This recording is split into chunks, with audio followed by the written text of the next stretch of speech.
I'm Joe. This is Jeremy, cowering in the very corner of the shot as I'm taking up the whole thing. And this is the Cup of Joe show. We're going to jump right into it because we saw a movie and it's the start of the summer movie season. And that's really exciting. So we're just going to... Especially this year. Right. And so we're just going to hop into it. We both saw The Amazing Spider-Man 2, starring Andrew Garfield and Emma Stone and other people as well. There were people in the movie. Yeah, basically, is what it boils down to. So, we have a lot to get into about it, so let's jump. I really liked it. I thought it was very good. I thought it was action-packed. I really like Andrew Garfield. I really like Emma Stone. Their chemistry is fantastic. You would think they were dating in real life or something.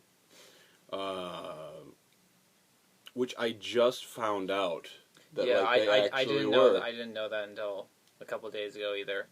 I was shipping them as it was. Right. Which, if you don't know, is a fan fiction term for romantically pairing up people. Yeah, I was at Garrity's and I was talking to Lauren. I was just like, they should get together in real life, and she's like, they've been together for like a really long time. So naturally, I felt like an idiot. But hey, I was right, and they're great together apparently. They are. So yeah. So they're really good, and I thought Jamie Foxx did a nice job as Electro. Dane DeHaan is, of course, very good in his typecast role of angsty teen. Now angsty, a little bit older. 20-year-old. Yeah. So, I mean, all in all, I question the casting decision of Paul Giamatti, but that's really not that big of a deal. All in all, I liked it. Yeah, I agree. I actually enjoyed it more than the first Amazing Spider-Man.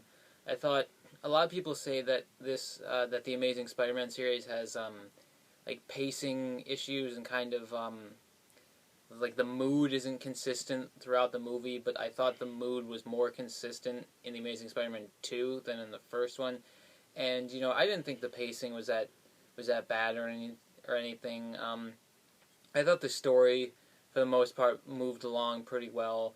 At its heart, I guess, it was kind of more about Peter and Gwen's relationship more than anything else. And as we've touched on, they were adorable together. Yes. And it really makes you, feel close to them and get caught up in their story, which makes it all the more tragic at the end.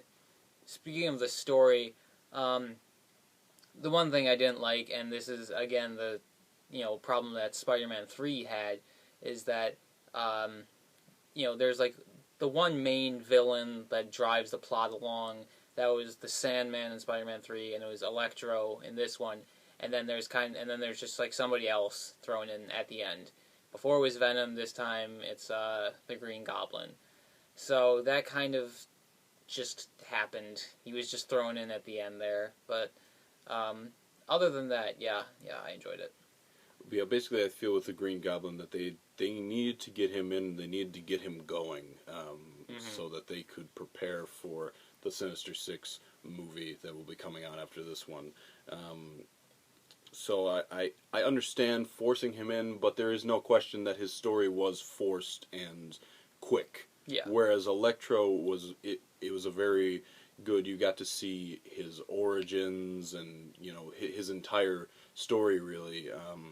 A pretty interesting story because he is a villain, but I feel like in the same way as the Sandman, he is a bit of a tragic villain where he kind of becomes one, but he's not evil at his base, at his heart. He just kind of becomes that way because of a tragic accident, and then him not being Spider-Man is basically what it boils down to, and everyone hating him. And he finally fights back from being pretty much a loser, if you will, that no one knows. So, pretty cool character there.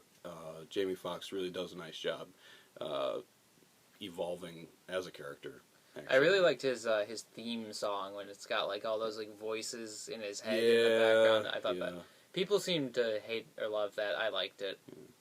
I'm with you there. The only part that I thought was stupid was when they were fighting and they started bashing off these like electrical things and like making music to it. It reminded me of in Clash of the Titans when the Scorpions like stab to beat of music, and it's like really it's stupid. But anyway, that's not really that big of a deal. You mentioned tragic, so spoiler alert.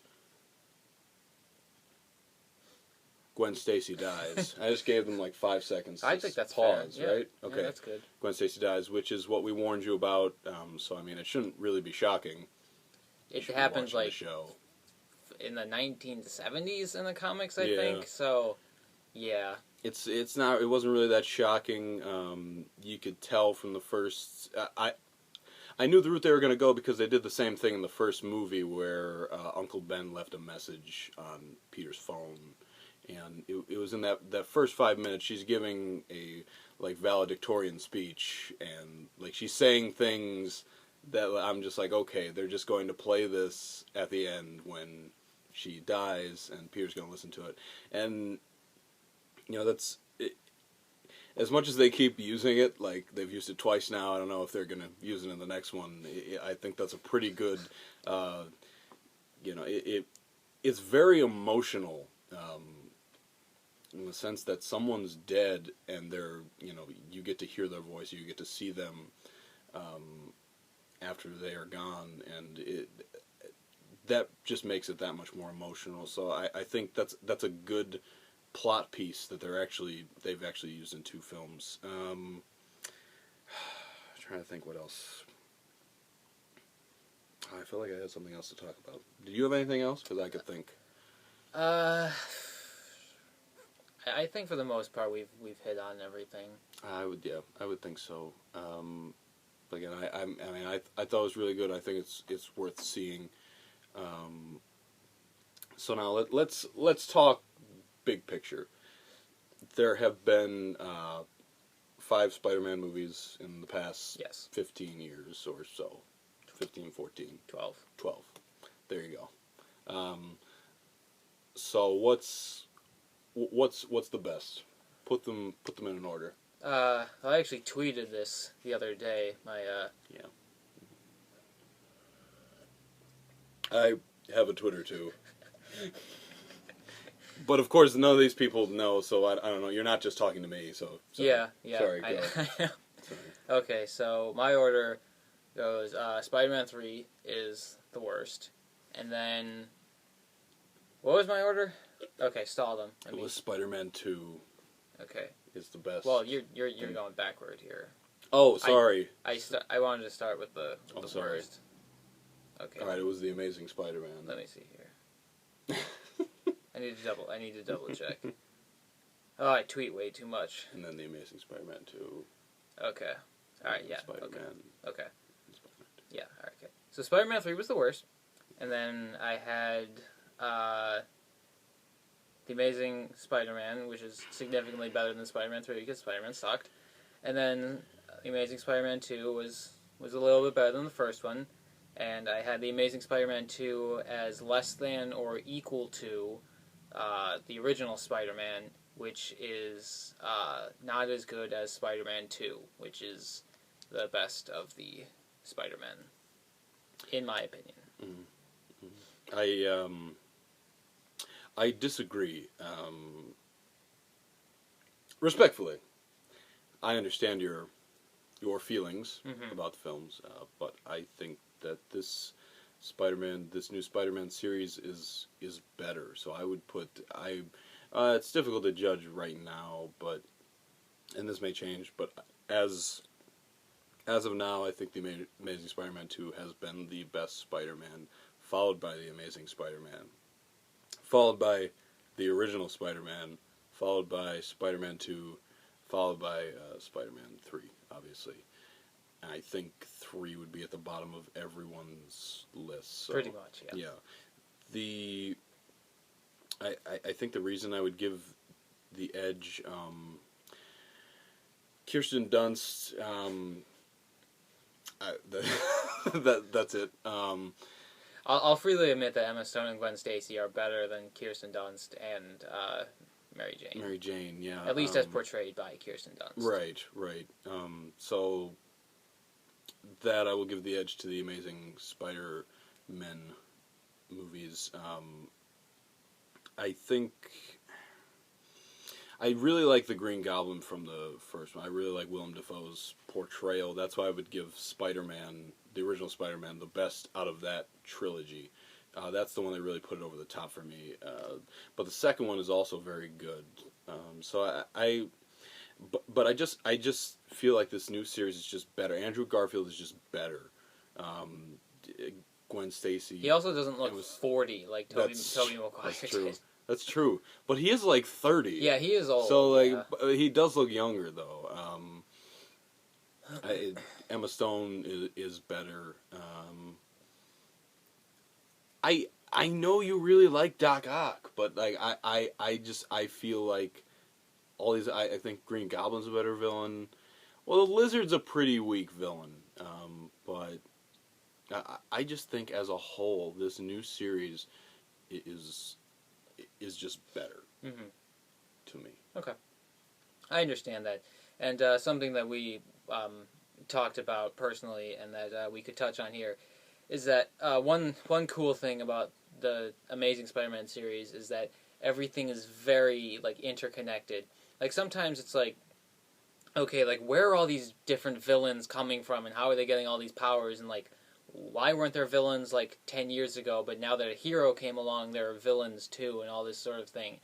But the nice thing about the TASM series, as I like to say, because it's just shorter, is everything is interconnected. Everything is just like growing out of Oscorp. You know, Oscorp is basically this evil organization, and they have all these like genetic experiments and all these, you know, technological things. Like you have the Green Goblin suit. You saw the Dr. Octopus tentacles, the Vulture wings, maybe a few other things in there that I don't remember, but that's cool. So it's kind of like everything is growing out of Oscorp, which makes things a bit more believable, rather than you know, Flint Marko just happening to fall into something and get turned into Sandman, Right. which is just odd. Or Right. or the Venom symbiote just, you know, it just falls to Earth and it's just there.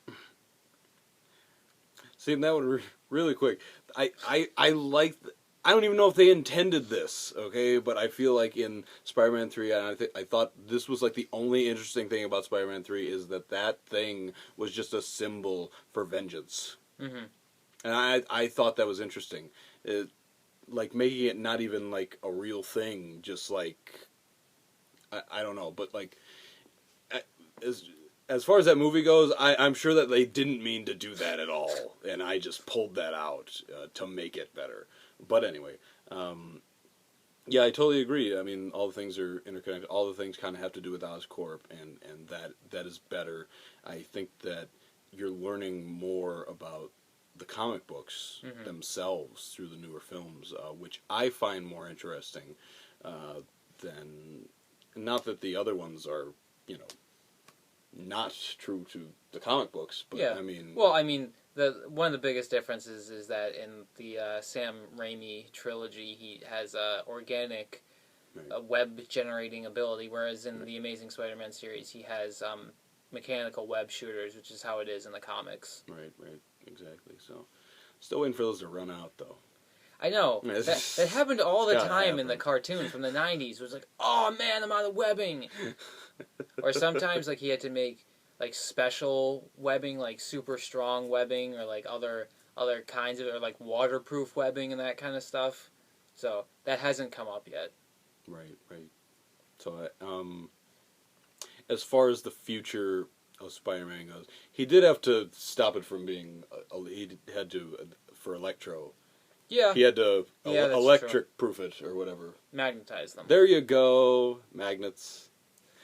Magnets! I can't say it, but he knows what I'm talking. Maybe you do too. Breaking Bad. Okay. Yo, what about magnet? Yeah. That's fantastic. I just want to say it, but I can't. I can't. My mom sometimes watches this show. Okay. So, Netflix, Breaking Bad. You'll never stop watching it. Anyway. So let's talk about the future. What I am upset about for the Amazing Spider-Man trilogy is that Emma Stone is gone. And Yeah. That character is gone. And of course, I don't know. I don't want to judge it too quickly, but I think she's a great character, and it'll be a big loss to the third film. But maybe they'll make up. Maybe the 6 villains will just make up for it. So. Yeah, it's possible. I mean, it is really cool that they're bringing in the Sinister Six, and that allows us to see a bunch of villains that have not been on the silver screen yet. But yeah, the loss of Gwen Stacy, that's going to be big. So we'll see how the introduction of Mary Jane goes, and if they can do a better job with her than they did in the Sam Raimi, Tobey Maguire years. Yeah. Yep, I'm hoping so. I hope she does more than Scream.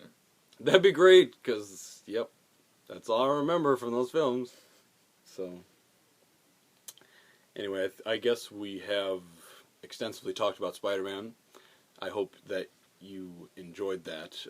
I really wanted to talk about it. I hope you did too. Oh, yeah, yeah. So we've gone at length, about 17 minutes into it, actually. Quick box office. Let's just talk Spider-Man. Okay, sure. What do you think? Nothing else was interesting last week anyway. Yeah. Okay, The Amazing Spider-Man 2 opened to $91.6 million. And, it's kind of hard to call, opening above $90 million disappointing. But Spider-Man has been, a huge franchise for 12 years. And looking at that, it is a little bit of a letdown because, 12 years ago, the original Spider-Man made 114, which was impossible at the time. That nobody thought that could ever happen. But it's interesting that Captain America has kind of surpassed Spider-Man in popularity at this point. That was really not the case a few years ago, but I mean, that's still a good opening, I think, especially considering that some people were kind of mixed on the first one. This is a very jam-packed May, so it faces a lot of competition.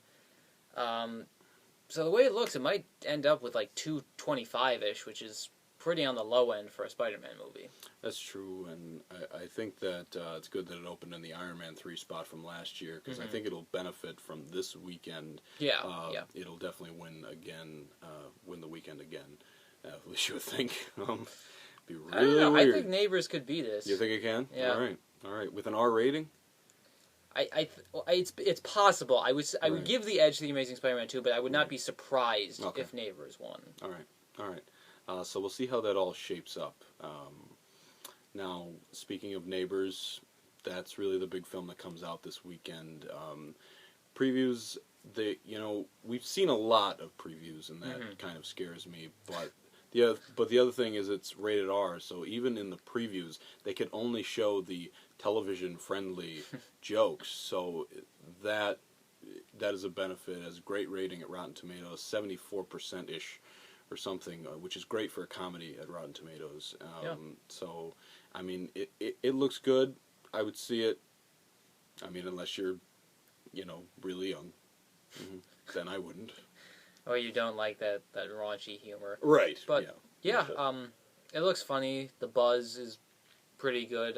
Like you said, the reviews are good. So, most people seem to be thinking Neighbors is going to open to about 35-ish million. It would need to get over 40 to beat Spider-Man. Maybe even 45, but should be good. So we'll see how the weekend turns out. I hope you enjoyed it. The show, that is. Have a great weekend. Go see a movie.